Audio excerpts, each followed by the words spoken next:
Halo sahabat keluarga Indonesia, kembali bergabung bersama kami dalam wadah edukasi kesehatan perilaku Pas Asik, podcast Komnas Anak Seru dan Asik. Bersama saya Steve Christoph dari Lingkar Indonesia Peduli. Hari ini saya ditemani oleh salah satu mentor saya. Silakan memperkenalkan diri dulu. Ya, selamat siang Bang Steve, kita ketemu lagi.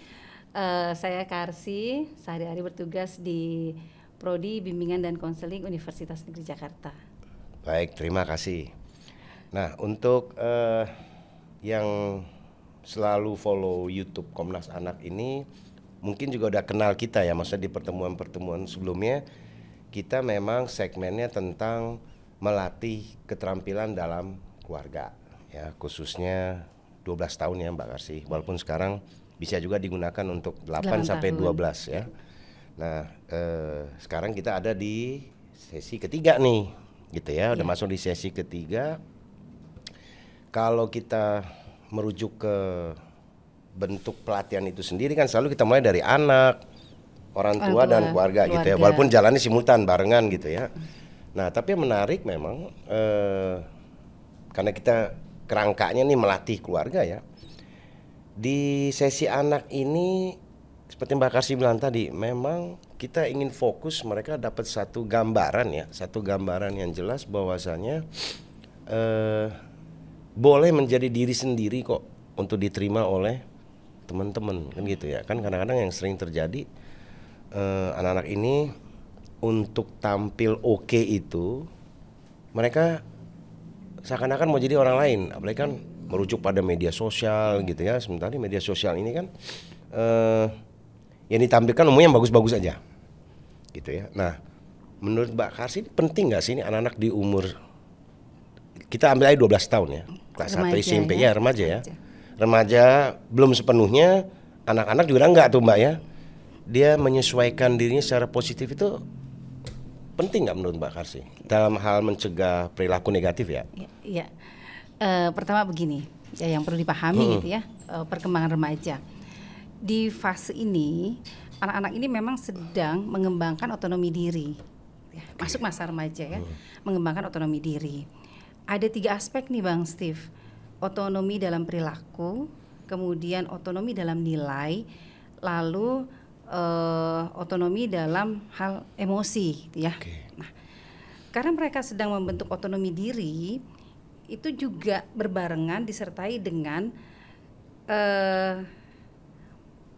pelepasan, gitu ya, dengan orang tua, gitu ya, mengambil jarak ya, jarak dengan orang tua. Sebenarnya mengambil jarak dengan orang tua ini adalah proses bagi remaja yang sedang mengembangkan otonomi diri, gitu ya, dari sisi perkembangan ya. Tapi kan dalam perspektif orang tua, ini anak kenapa ya jadi susah diatur, jadi berjarak, ngebrontak gitu ya, kira-kira terus, gitu ya. Lebih condong ke temannya. Nah, memang ketika anak mengambil jarak dari orang tua, ini juga diikuti dengan ciri bahwa mereka di fase ini mengembangkan relasi sosial yang lebih luas dengan teman sebaya, gitu ya. Nah, mengembangkan relasi sosial yang lebih luas dengan teman sebaya ini juga sebenarnya salah satu ciri perkembangan di mana mereka sedang membentuk identitas diri. Identitas diri. Kan namanya juga sedang membentuk identitas diri ya. Mereka akan mencari, kayak kalau kita berteman kan akan mencari circle yang sefrekuensi. Ya. Tentu dong yang sefrekuensi sama mereka adalah teman sebaya. Gitu ya. Ada pada level pemikiran yang sama, terus usia yang sama gitu. Nah, hanya saja karena tadi ya, karena mereka ingin terlihat sama, maka biasanya remaja yang jadi persoalan gitu ya, itu jadi ikut-ikutan. Ikut-ikutan. Jadi konformitas kepada kelompok itu tinggi banget. Betul. Nah, sebenarnya konformitas terhadap kelompok ini tadi dia ingin diterima. Kemudian dia sedang membentuk identitas diri. Terus ada norma kelompok yang harus diikuti. Biar diakuin gitu biar ya. Biar diterima. Biar diterima. Nah, Sisi buruknya ya, di samping hal positif tentu ya, kan mereka keterampilan sosialnya jadi berkembang gitu ya, belajar berkomunikasi, bernegosiasi dan sebagainya. Tapi sisi negatifnya yang menyertai itu sangat besar kemungkinan adanya peer pressure ya, tekanan teman sebaya. Ya. Itu. Oke. Karena memang ya menarik tuh, karena dia lagi ngebangun otonomi ya, secara alami dia memang punya kebutuhan untuk membangun jati diri gitu ya maksudnya Mbak Arsy. Tapi satu sisi juga orang tua juga khawatir nih kan gitu. Kok dia jadi berubah ya? Kok jadi nggak lagi iya, ya? Waktu itu pernah tuh satu pelatihan tuh, iya biasanya kalau saya ajak ke Alpa, ibunya ngomong gitu, ke Alpa, digandeng di dalam Alpa tuh mau, sekarang nggak mau, apalagi ada temennya kayak malu. Sampai orang tuanya pun jadi bingung gitu kan, apa ada yang salah dengan saya gitu ya. Ya mungkin itu menarik ya, jadi karena di umur mereka ini, di tahap itu memang mereka lebih ingin mengidentifikasi mereka dengan kelompoknya, bukan dengan keluarganya lagi. Tadi menurut Mbak Arsy kan gitu ya, dia ada kebutuhan untuk diterima secara sosial. Jadi dia pengen juga dong memperlihatkan identifikasi dia sebagai sebuah anggota sebuah kelompok tertentu. Betul. Misalnya hobi sepeda kah gitu ya. Ya misalnya anak-anak tadinya cuma di rumah aja, begitu dibeliin sepeda, ya kan dia keluar nih main, ketemu nih satu komunitas sosial baru, main sepeda, positif. Tapi kita nggak tahu nih untuk diterima di kelompok itu tadi ya trennya apa? Ya. Gitu ada ya. Tren kelompok, ada misalnya, norma. Ya ada norma kelompok. Oke, kalau mau ikut kelompok sepeda kita harus berani bonceng 3 lawan arah misalnya gitu kan. Nah kalau nggak gitu nggak keren misalnya gitu ya. Apalagi sekarang kan kita lihat juga anak-anak ini khawatir tidak dianggap tren ini jikalau tidak bisa mempost satu konten tertentu. Ini kaitannya kelompok ya. Misalnya kayak tawuran, sekarang kita lihat kan gitu juga ya Mbak Arsy ya, tawuran, yang naik motor yang nggak pakai helm, yang ngebut kan macam-macam tuh, sehingga banyak juga tercipta kecelakaan. Jadi kebutuhan itu memang alami sebenarnya ya. Mereka mengambil bahaya itu sebenarnya satu sisi itu alami ya. Ya kan mereka memang tinggal. Ini yang menurut saya, jadi tinggal bagaimana orang tua mampu mengamankan itu, mengamankan artian mengedukasi ya, diajak ngobrol. Ya boleh saja temenan baru, tapi kamu harus milih teman yang mana. Betul. Jangan yang beresiko, misalnya gitu ya Mbak Arsy ya, gitu ya. Iya, betul ya. Tadi bahwa aktivitas-aktivitas di dalam kelompok ini banyak banget yang positif ya. Hobi, musik, kemudian olahraga dan sebagainya. Tapi tadi kemungkinan adanya peer pressure itu juga salah satu bahaya ya, bahaya dan isu yang paling umum di remaja. Makanya ada isu tentang bullying, tawuran dan sebagainya. Itu banyak dipengaruhi oleh tekanan teman sebaya. Betul. Remaja ini tadi ya, karena dia ingin diterima, tentu dong dia harus ikut. Gitu ya. Kalau misalnya dia berbeda sendiri kan khawatir, gue nanti nggak keren, nggak dianggap oke, nggak diterima, ditolak, nggak ditemenin, jadi sendiri, jadi di exclude gitu kan. Nah, jadi muncullah tadi ya kesepakatan dengan kelompok itu. Nah, ini yang memang menjadi persoalan buat remaja yang perlu menjadi perhatian orang dewasa gitu ya. Perlu banget keterampilan asertivitas. Kemampuan untuk asertif. Dia bisa mengidentifikasi ya. Maksudnya saya memang butuh terlibat di kelompok itu, saya suka, tetapi ada beberapa norma atau tradisi gitu ya, yang dia bisa ngelihat kalau saya ikutin tradisi ini sebenarnya berbahaya untuk saya. Kan mana yang gitu bisa kira-kira. Diikuti, mana yang tidak. Iya, kan kadang gitu kan. Misalnya remaja ini udah berangkat udah dengan pemikiran dari rumah, gue cukup keren nggak ya misalnya, gue terlalu pendek, gue terlalu tinggi, kulit gue terlalu hitam, kan macam-macam nih.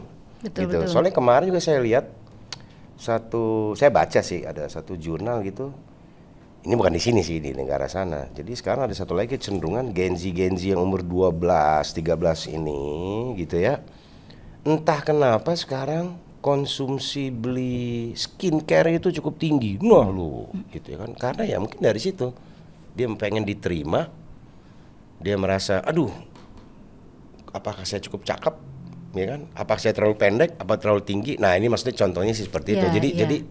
Jadi perilakunya jadi kemana-mana nih, gitu ya kan? Nah jadi saya setuju kalau Mbak Arsy bilang memang bobotnya ada di kalau selain guru semua kan nggak mungkin ya, tapi bobot di orang tua juga penting. Jadi memang ya saya memang suka program ini ya gitu. Jadi orang tua juga dilatih. Ya, bagaimana membantu anak gitu Iya, jadi tidak hanya ya you udah gereja, you udah sholat, pokoknya begini sebenarnya aturan mainnya. Sebenarnya sekarang tambahannya udah banyak gitu ya. Orang tua harus benar-benar notice lah. Iya, betul Bang Steve. Jadi ditambah lagi informasi di media sosial itu kan luber gitu Iya.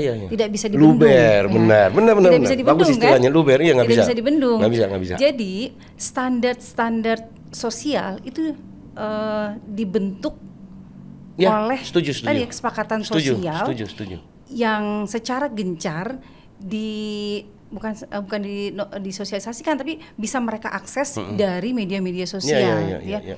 Bahwa standar. Nah, ditambah lagi nih, remaja ini kan juga sedang mengalami perubahan fisik. Betul. Perubahan fisik.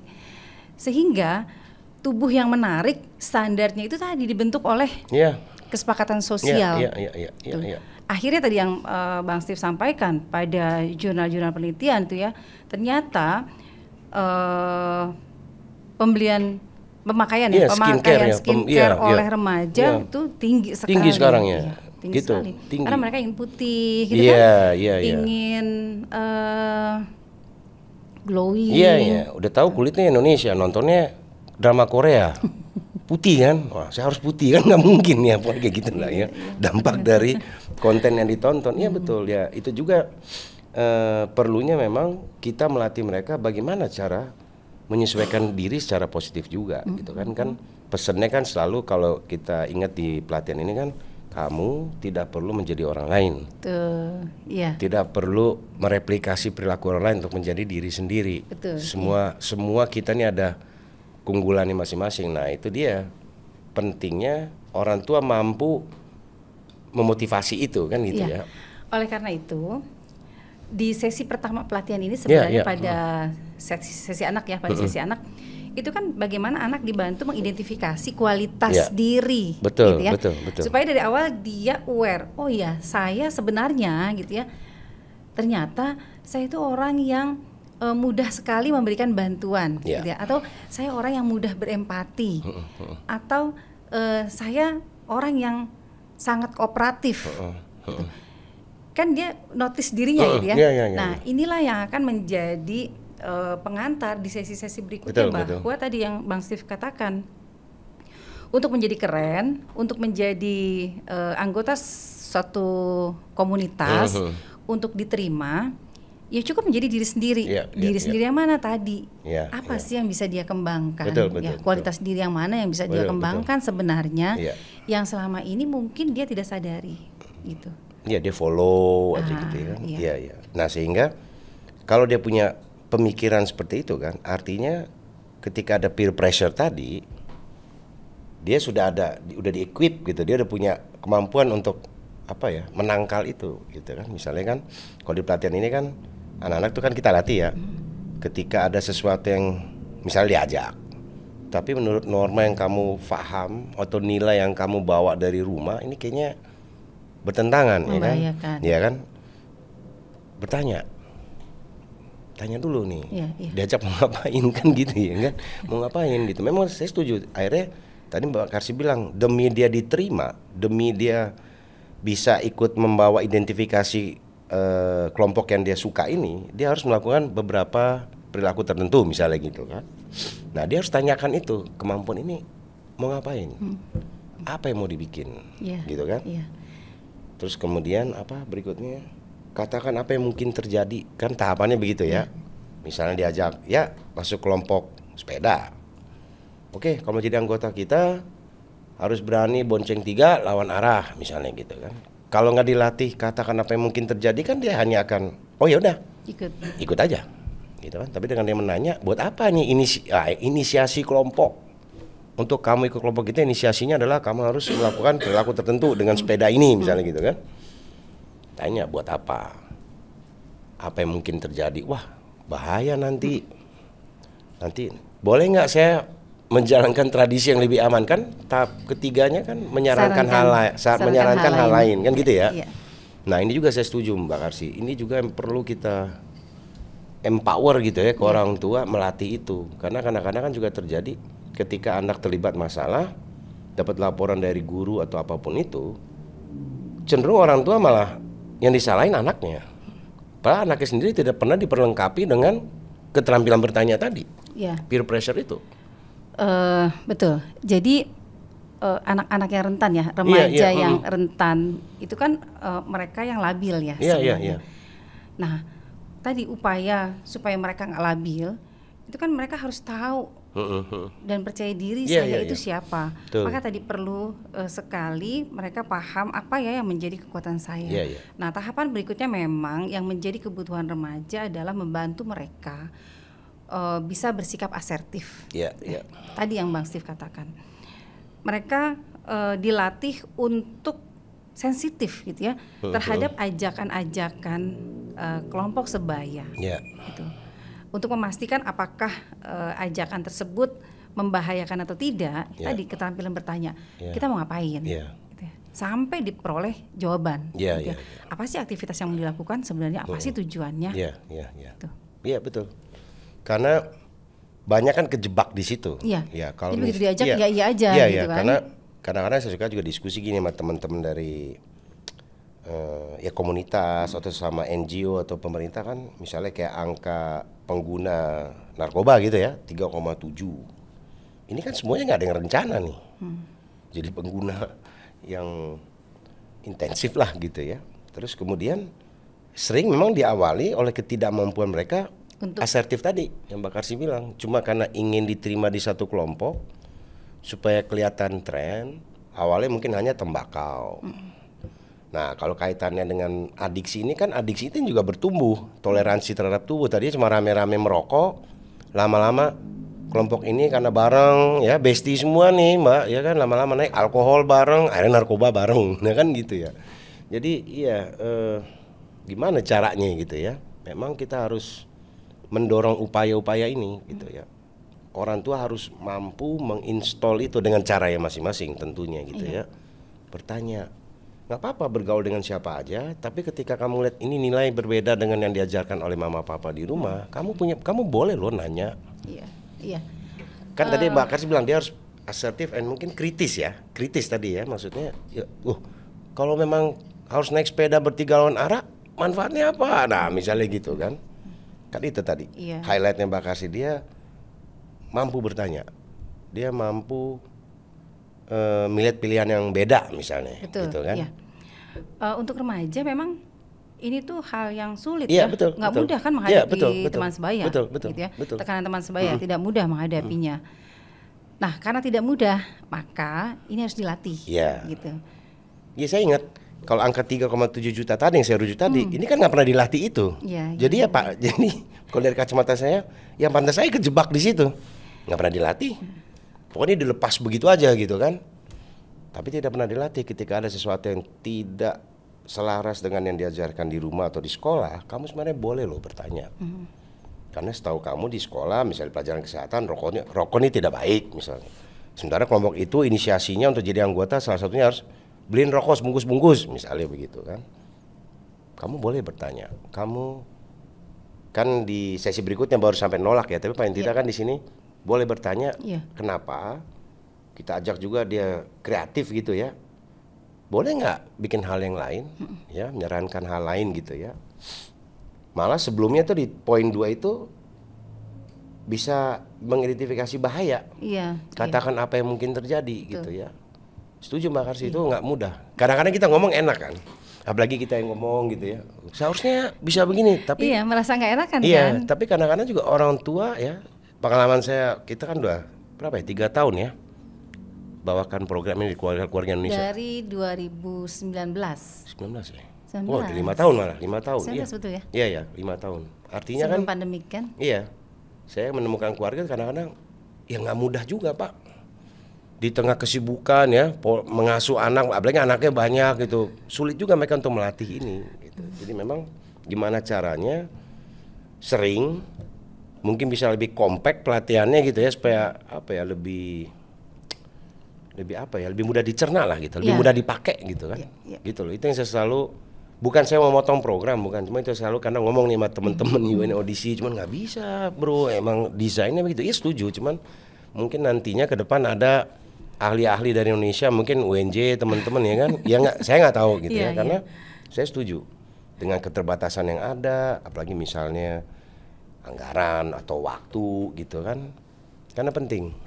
Sesi 3 ini saya setuju, mengenalkan mereka punya kemampuan asertif, dan orang tua harus mampu memperkuat itu, gitu ya. Okay. Karena memang itu kan harus dipertajam di rumah gitu supaya anak tadi dia berani, dia berani bertanya.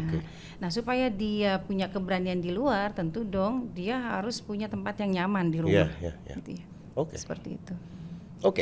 Menarik tuh ya, keluarga Indonesia. Jadi kalau memang mau tahu lebih banyak ya boleh saja hubungin Komnas Anak, kita bisa berjejaring gitu nanti ya. Kemudian untuk di sesi orang tuanya ya, yang juga menarik tuh merespon perilaku negatif. Itu keren juga menurut saya. Kita diajarkan ternyata ada beberapa perilaku yang bisa kita abaikan. Ketika dia cerewet, dia ngeluh, kan karena ada orang tua juga kan yang sekarang mau jadi Superman.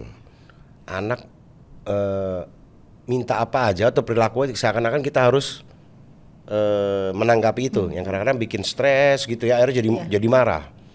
Nah yang menarik kayak itu, kalau dia cuma cerewet, ngeluh, apalagi gitu ya, bertanya berulang-ulang gitu ya, itu ternyata boleh kita abaikan. Yang tidak boleh diabaikan itu ternyata ketika dia mulai kasar, membahayakan ya, mukul temennya, banting barang, nggak pulang. Kalau nggak pulang ya cariin gitu ya kan.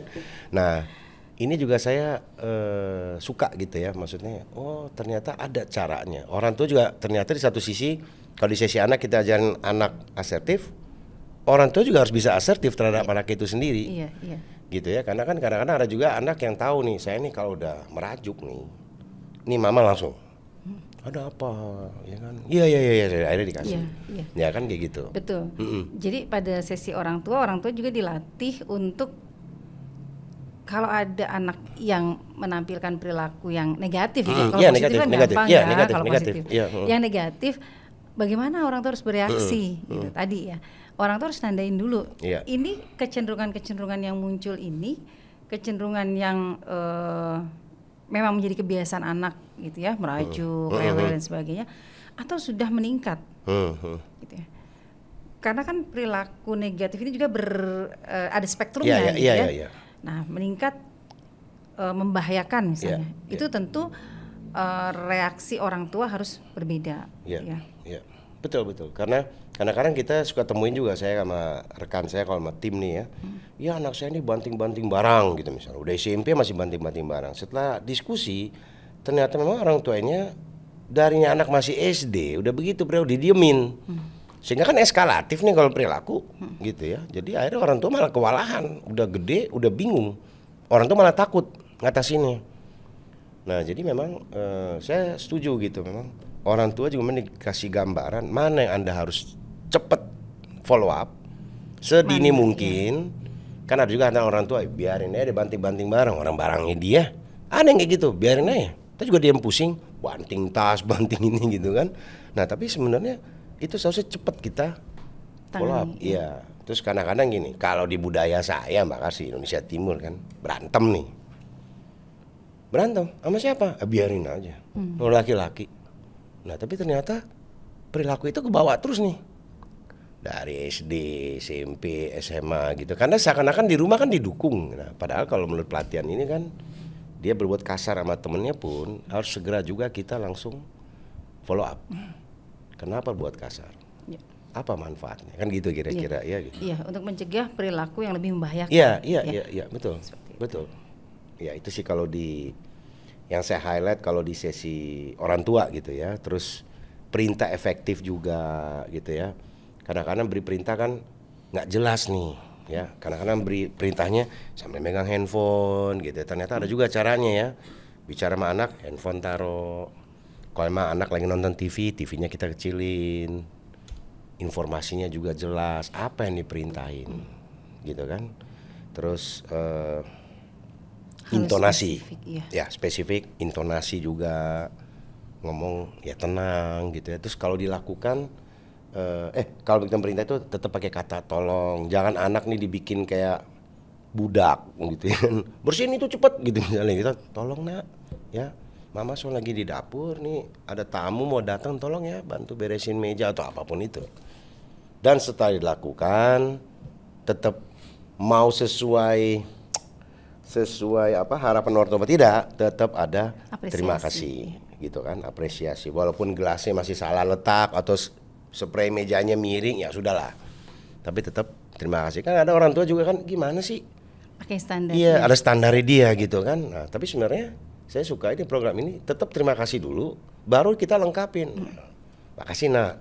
Nah, tapi ini baiknya begini nak, spraynya atau apanya lah. Spray apa taplak misalnya gitu. Nah, gitu. Ya itu perlu juga gitu. Kalau Mbak Karsi ngeliatnya seperti apa tuh perintah yang efektif ini? Iya, pertama gini, spesifik dulu ya. Apa sih yang mau yang mau disasar sama orang tua apa nih gitu. Maka fokus ke situ. Betul. Jangan abstrak, jangan terlalu luas, harus spesifik. Namanya juga perilaku, harus observable ya, kelihatan, bisa dilihat apa yang mau dibentuk dari anak ini, perilakunya. Kemudian realistis, realistis ya. Mbak Karsi suka ingetin saya kan, misalnya kalau kayak perintah kita kalau sama orang tua suka cenderung gini, beresin kamar, ya apa yang diberesin? Betul. Yang mana yang diberesin? Padahal sebenarnya orang tua cuma sebel lihat meja belajar berantakan, karena meja belajar itu adanya di kamar gitu kan. Atau handuknya dia banting begitu saja gitu kan, apa nggak dijemur pada tempatnya. Betul, spesifik perilaku yang mana? Apa nih gitu ya? Realistis, ukur gitu ya. Anak bisa mengerjakan. Betul. Terus tenang gitu ya. Tenang. Itu juga penting, intonasi. Kadang-kadang kita merekan kerja sama atasan, walaupun salah kita nggak berani tuh intonasi tinggi. Tapi gimana anak sendiri? Nah ini juga tuh saya sering temukan kalau di pelatihan tuh. Orang iya kadang anak sendiri, ngebentak-bentaknya jago. Giliran di luar ada masalah sama orang lain, kita diem aja. Itu anak sendiri berani. Nah maksudnya intonasi itu penting juga. Jadi anak tahu orang tua ini sifatnya dia ngerangkul. Mau salah mau bener, kan intonasi juga maksudnya itu dalam ilmu komunikasi. Intonasi yang baik itu, jadi anak juga tahu. Apalagi di umur 8 sampai 12. Walaupun salah, orang tua membantu dia membereskan itu, kan gitu. Nah, intonasinya kan juga harus kan gitu kira-kira ya. Kan gitu ya. Ini secara bersamaan memang bukan cuma mendorong anak berkembang, tapi juga melatih orang tua gitu ya. Bagaimana orang tua meregulasikan emosinya gitu ya. Banyak kita menemukan gitu ya. Orang tua jadi sadar juga di kelas itu. Iya ya bro, ternyata saya selama ini terlalu, ya nggak apa-apa. Nggak ada salah, nggak ada benar. Kita di sini bukan ngajarin keluarga Indonesia ya, bukan. Tapi program ini mencoba melengkapi apa yang sudah ada. Saya lebih senang pakai istilah itu. Kita mencoba melengkapi pola asuh yang sudah ada di keluarga gitu ya. Ya apalagi kita sebagai trainer suka kebentur juga gitu ya. Maksudnya ada nilai-nilai misalnya di Jawa Barat, di Jawa Timur atau kita di daerah kan lain-lain nih tradisinya. Jadi kami selalu ya itu keluarga Indonesia mencoba edukasi ini hanya untuk melengkapi. Kita tidak coba merubah secara krusial satu pola asuh dalam keluarga gitu sih. Jadi memang program ini tuh memberikan highlight pada bagian-bagian yang sangat penting dalam pola pengasuhan. Yang pertama tadi ya, masing-masing menyadari kualitas dirinya dan kualitas keluarga. Kemudian masing-masing menyadari lagi pola-pola komunikasi yang selama ini dibangun seperti apa. Kemudian masing-masing menyadari lagi sebenarnya bentuk-bentuk perilaku yang diinginkan bagaimana, dan selama ini bagaimana itu dibentuk. Dia gitu. Spesifik juga ya. Apakah sudah dengan cara-cara komunikasi yang tepat atau belum, gitu ya. Dan nanti ya di di sesi berikutnya kita akan bahas bahwa ada nilai-nilai di dalam keluarga, betul. yang sama-sama bisa menjadi dasar untuk melakukan aktivitas bersama tuh. Sehingga keluarga ini menjadi rekat. Betul. Ya tapi ya setuju. Ya kebetulan penutup di keluarga sesi 3 ini juga kan ada tentang komunikasi dalam keluarga. Ya, maksudnya saya senang juga tuh. Ada aktivitas antara orang tua dan role play-nya itu. Jadi kalau anak mengutarakan sesuatu, begitupun sebaliknya orang tua, ini masing-masing harus bisa menangkap perasaannya, emosinya, gitu kan. Misalnya, aduh capek mah pulang dari sekolah, gurunya kasih PR banyak banget.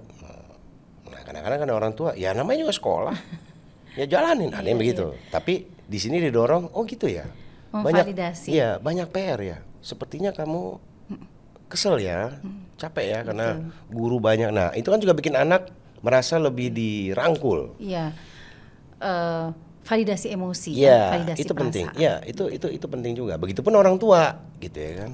Datang duduk diam aja, gitu kan. Anak juga ngerti, gitu ya kan. Mungkin bawain minum.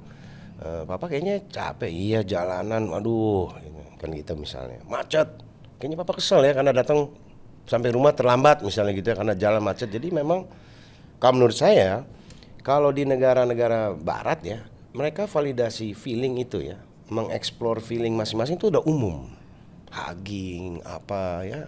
Kalau Indonesia ini kita kan kaku ya, kaku. Jadi kadang-kadang ketika kita membahas ini, keluarga suka yang perasaan yang mana sih?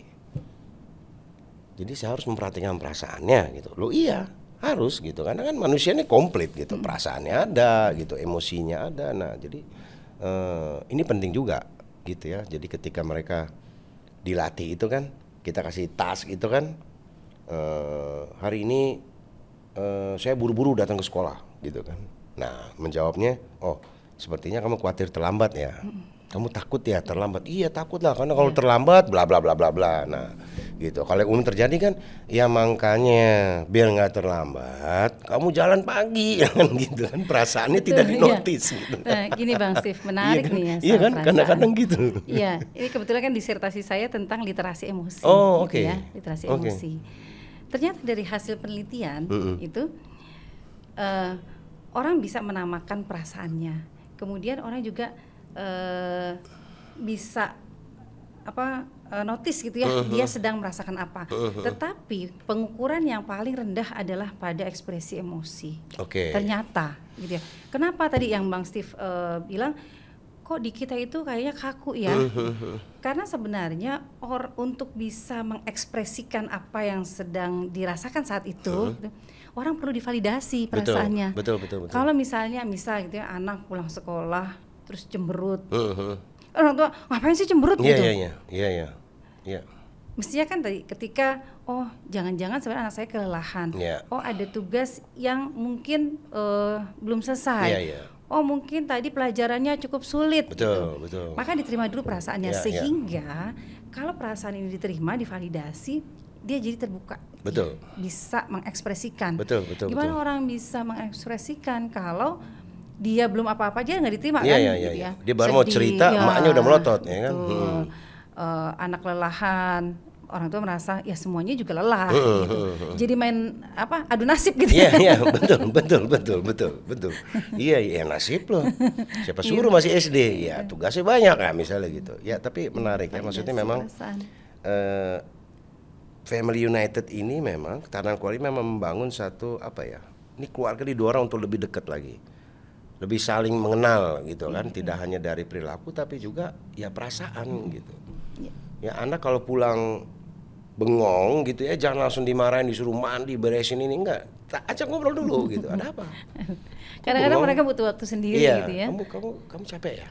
Kayaknya kamu kewalahan ya gitu. Ini kan jarang terjadi. Saya nggak bilang semua ya, tapi jarang terjadi gitu ya. Nah, inilah yang menarik. Jadi pelatihan keluarga ini memang banyak membuka mata keluarga-keluarga yang dilatih ya. Sphere of interest mereka juga wah ternyata pola asuh saya selama ini salah ya. Oh nggak salah, nggak ada yang salah, nggak ada yang benar. Pola asuh ini kan sekolah yang ada kan gitu ya. Orang nikah apa sih modalnya? Ya, bismillah. Kalau orang Kristen dalam nama Tuhan kita nikah, kan nggak ada sekolahnya, ambil S1 S2 dulu kan nggak ada untuk pola asuh. Nah jadi nggak ada yang salah, nggak ada yang benar, tapi kita hanya coba melengkapi. Jadi selalu saya selalu pakai bahasa itu tuh Mbak gitu, supaya orang tua itu bisa masuk gitu supaya orang tua itu nggak merasa wah berarti gue bego.